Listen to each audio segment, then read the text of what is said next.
Masaganang buhay. Ako po si Merlaison. Samahan niyo ako sa isang oras na kwentuhan tungkol sa pagtatanim ng iba't ibang uri ng halaman.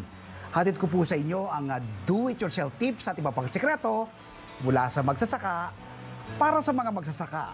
Nakatutok kayo sa Signal TV Channel 1. Live din po tayong napapakinggan at napapanood sa RPTV, YouTube at Facebook.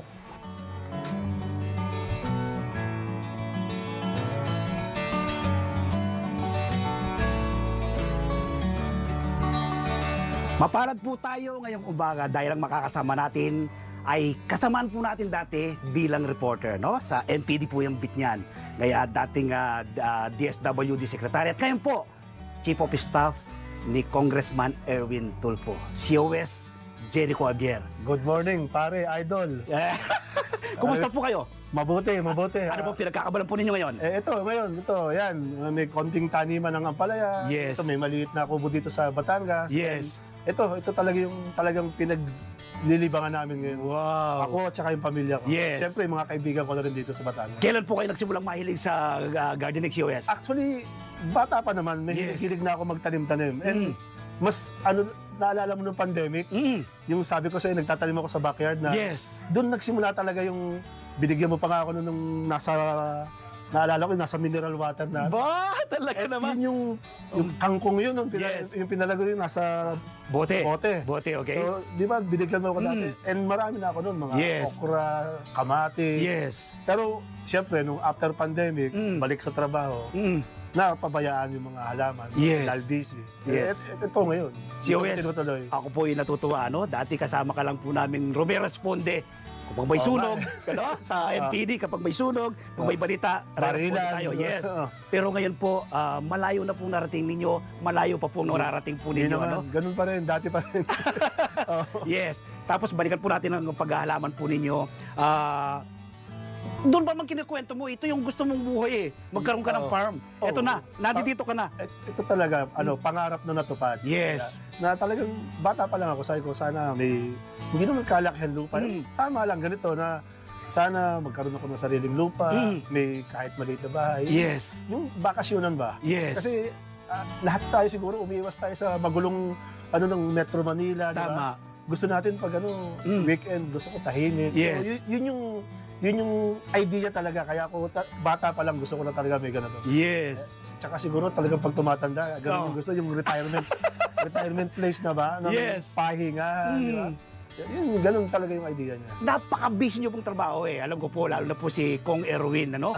Workaholic yan. Kamukha mo. Sobra. Paano nyo po naisisingit yung pagtatanim, si Wes? Sobrang workaholic talaga nung amo ko. Sa akin kasi talagang kaya ko pinipilit isingit kasi libangan. Yes. Gusto ko talaga yung, sa akin kasi aliw na aliw ako yung Yes. makita ko yung tumutubo yung mga, may bunga yung mga tanim ko, Yes. yung namumulaklak yung tanim mo. Mm. Ang sarap nun eh, yung gano'n Yes. na libangan talaga siya eh. So, talagang pinipilit ko na kapag walang ginagawa, dito lang ako. Weekend, dito Yes. ako. Singit talaga. Hindi ba babayaran yung pera yan na si Yes, Wes? oo, kahit isang araw lang na magstay ako dito, na Yes. pag balik ko ng Monday sa trabaho, parang naka-recharge ka talaga. Yes. Sobrang balik yung sigla mo eh. Ang ganda ng pangalan po nitong farm po ninyo, bakasyon po ninyo, Casa Dalisay. Yes. Kailan po ito nagsimula? Actually, na-acquire ko itong lupa na to more than 5 years ago na eh. Wow. Okay. And kamamatay lang din nung nanay ko, no? Kaya Casa Dalisay. Kasi Yun. nanay ko Dalisay. Tinango sa pangalan ni nanay. Katuwaan lang yun na Yes. nagpagawa lang ako ng konting signboard na Casa Dalisay. Yes. Ayun, naging tawag na sa kanya, Casa Dalisay na, ng Yes. mga barkada ko, kamag-anak ko. Kasi nga, parang tribute ko na sa nanay ko. Kasi alam mo Yun. naman, sino nagpalaki sa atin, yung magulang natin. So, tribute ko sa kanya. Si Wes, yung mga kabataan ngayon, o kaya yung iba nating kababayan, nawawalan silang gana sa pagtatanim, sa farming. Pero kayo po ba, nakita nyo, may potential yung farming dito sa atin? Sabi nyo, libangan nyo lang. Ngayon po ba'y kumikita? Oo, ayun Ba? yun nga yung medyo nagugulat ako. Kasi Yes. una, talagang wala akong inisip na kikita. Libangan nga lang eh. Yes. Nagulat ako, okay pala yung kitaan sa, lalo na ampalaya. Kasi ngayon ang mahal na yan eh. Yes. Nasa 500. 500 yung per, Kada per, bundle. per bundle, Yes. 10 kilo yun. 10 kilo. So, minsan, nagre-renta kami, nag-harvest kami dito, nasa 30 kilo. Yes. pinakamalaki, mahigit 30 kilos, 300 kilos. Na, Yes. Wow. ganun karami yung na-harvest namin dito. Kaya nakakatuwa. Hindi mo alam na, ngayon, nagulat na lang ako na bawi ko na pala yung ginastos ko. Wow! Sa isang taniman lang po yan. Isang taniman lang. Wow, talaga naman. Na nakapag-return of investment na tayo. Oo. And ngayon, yung mga extra, kumikita na lang. Di ba? Nakikita ko, COS, nung undersecretary pa kayo ng DSWD. Halos sa pero ngayon nakikita ko, relax na relax ka at Oo. napakaganda ng atmosphere mo. Nag-enjoy ka sa pagtatanim. Yes. Yeah. Sobrang nakaka-enjoy. Although, hindi naman ako talaga yung talagang tutok kasi Yes. trabaho nga tayo. Mm. Yung parang silip-silip lang ako every weekend, na Yes. ganyan. Pero yung pagdadalaw ako dito, yun talaga yung pang-relax ko eh. Yun. Yung nakaka-relax talaga sa akin eh. So yung farming po ba, COS, ay enjoyable and profitable para sa inyo? Sobrang enjoyable and Wow.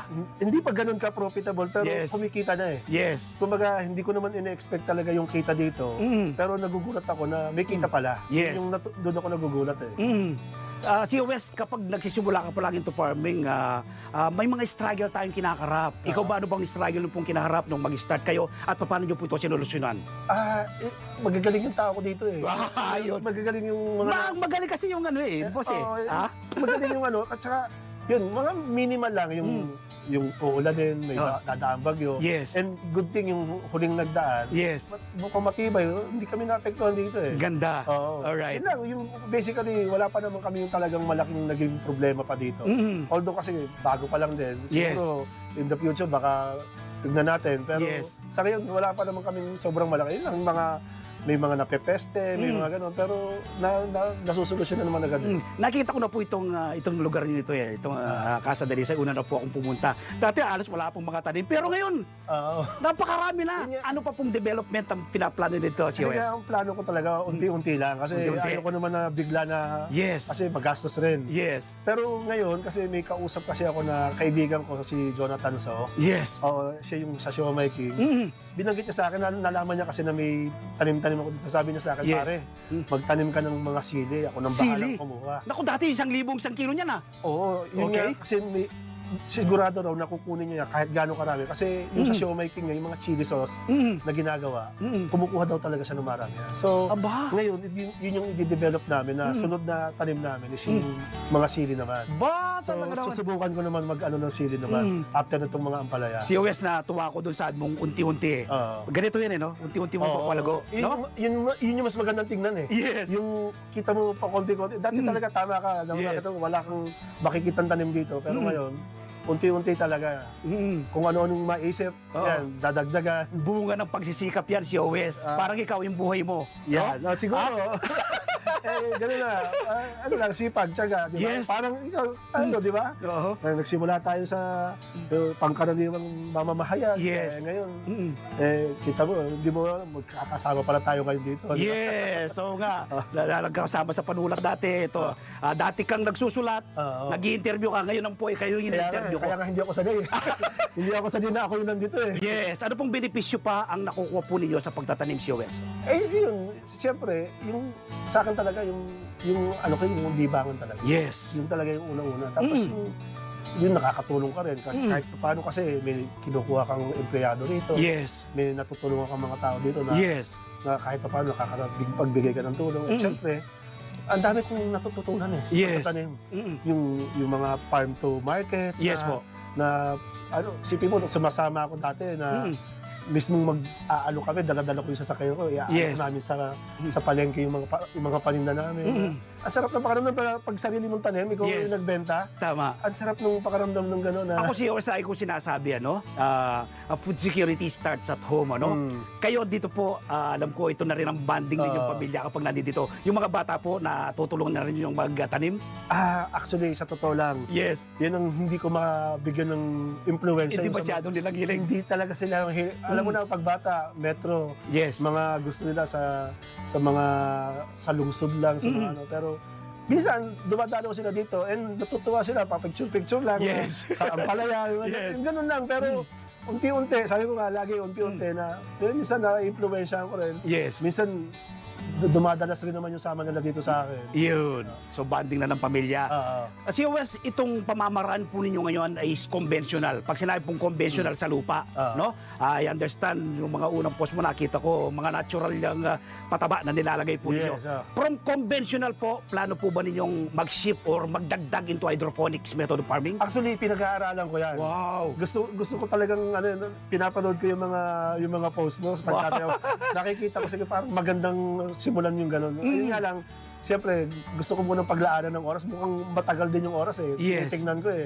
Parang kailangan mong tutukan eh. Pero honestly, kung tingin ko kung magkakaoras ako, Yes. isa yan sa mga gustong-gusto kong gawin din eh. Wow! Kasi napakaganda eh. Kung Yes. at saka nakakalibang rin. Sarap pag-aralan. Nakakalibang talaga.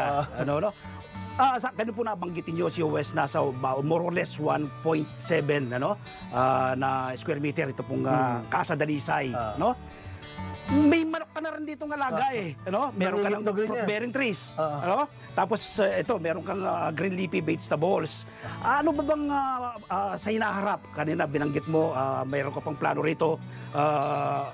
Paano po papapalawak ito? Yung plano ko dito, ampalaya, kasi sinasadya sa akin ng mga tao ko na after ampalaya, pwede rin magsitaw o pepino. Yes. Parang intercrop ka. Yes, Iba-iba. papalitan. And Iba-iba. then, bukod doon, may bakante pa kasi lote doon ko ilalagay yung sili. So, unti-unti, ganun, kung anong maisip, kung anong pwede. Yes. Kasi, yun nga, magaling yung mga tao ko dito. Yes. Sila yung nagsasuggest na ito yung ganitong panahon, ito yung mahal, ibenta. So, pag mahal yung sili, Yes. pag mahal yung pepino, Yes. yung mga okra, yun yung sinasuggest nila. So, yun yung sumusunod ako sa kanila. Kasi Yun. sila mas nakakaalam eh. Tama po. Ngayon po, alam ko marami pong may inspire sa inyo, motivate at educate. Ano pong pwede nating ibigay na tips sa mga nanonood po sa atin ngayon na si Wes na balak pong mag-shift into farming? Ako, sa akin, siguro sundin nila yung kung ano yung gusto nila. Kasi Yes. pag Yung passion mo po, yung no? passion mo, kasi ako talaga, bata pa lang, pangarap ko to na magkaroon ako ng ganito eh. So, kaya sinusunod ko lang. Yes. At saka, siguro sa akin, yung isang payo ko, hindi mo kailangan biglayin. Yes. Kasi, makukuha mo naman itong dahan-dahan. Unti-unti. Magsimula, ito nga lang yung, nagulat na ako, ito lang yung 500 square meter na una kong na-acquire. Pero, nung nataon na bakante to, pinsan ko rin kasi may-ari. Sabi ko, sige, taniman ko ng okra yan. Yes. Di ba? So, unti-unti, wag nilang biglayin. Kasi Yes. yun yung baka kasi hindi naman natin alam na pag unang sabak mo, kikita agad yan or ano. At saka, yun pa isa, Yes. wag mong anuhin yung kita. Oo. Ako hindi ko inaano yung... Tama. Kasi Huwag mo libangan kukwenta yung to eh. kagad yun, di ba? Libangan to, bakit mo Darating. isipin yung kita? Nagugulat ako, dumarating naman yung kita. So, Oo. bakit mo isipin yung kita? Di ba? Kung bibigyan po kayong pagkakataon, yung pong nalalaman po ninyo sa pagtatanim, willing po ba kayong mag-share sa iba nito? Oo naman. Wow. Kasi, unang-una, sa totoo lang, hanggang ngayon, nag-aaral pa rin lang ako. Yes, continuous learning yan eh. Talagang tuloy-tuloy naman. Kasi, Yeah. yun nga, again, yung ulitin ko yung mga tao ko dito na kasama ko sa pagtatanim. Yes. Sila talaga yung Oo. nagtuturo sa akin, sila nakakaalam. Kaya ako talaga, minsan nanonood nga lang ako sa kanila eh. Kasi, pero habang nanonood ka, ang dami mong natututunan. Yes. Ang dami mong, Totoo yan. ang dami mong nalalaman sa kanila. Ganon ang buhay eh. Pati sa paghahalaman, try and try, di po ba? Oo. If you fail, you learn. Oo. If you succeed, you earn. Nag-e-earn ka na ngayon. Hindi pa naman malaki. Yes. Pero nakakatuwa lang kasi hindi mo in-expect eh. Kumbaga, sabi ko nga kanina pa paulit-ulit na Yes. libangan lang to. Pero hindi ko alam na lumalaki na pala. Yes, palagay ko si Wes, yung mga kapitbahay mo rito, sabi mo nga yung iba dyan, yung mga kamag-anak natin, kapag gumarbest yan, talagay ko, pinabibigay mo sa mga kapitbahay mo dun sa... Yun naman, hindi nawawala na bukod sa sariling pangbenta, kung sino mahingi, kahit sino, Yes. kuha lang dyan. Kasi magandang ipamigay yung ampalaya kasi Yes. yung ampalaya kasi isa, dalawa, tatlo lang. Pwede na pang-ulam siya, no? Pwede na. Hindi naman kakain ng marami yung mga tao ng Yes. mga 1 kilong ampalaya. Hindi nila, kaya okay lang ipamigay din. Yes. And saka nakakatuwa kasi siguro nakakatulong ka pa sa health nila kasi ang palaya, napaka-healthy. Alam naman natin. Tama. Diba? Ano yan, kapag mataas ang blood sugar mo, may diabetes ka, Tama. kain ka ng ampalaya. Yan. Kahit yung mga anak ko, yun Yes. yung isang natutunan nila. Ayun. Kumakain na rin sila ng Hindi sila ampalaya masyado ngayon. kumakain ng Oo. gulay dati. Gustong-gusto nila yung ginisa lang, yung may itlog lang. Ayun. Ay tapos yung mga manok ko, nangingitlog rin. Kaya, Ba, talaga naman gisa- dito na lahat. Dito na, itlog, tsaka yung gisa na ano. Yes. Dito na rin. From garden to table. Si Wes, panguling tanong ko po, Yes. bago mo ko i-tour sa inyong mga napakagandang garden. Alam ko maraming nanonood sa kapwa natin mamamahayag dati, no? Kasamaan sa gobyerno, mga OFW, ikayatin po ninyo sila na magtanim din, subukan din po nila pagtatanim, binibigyan po sa pagkakataon. Okay.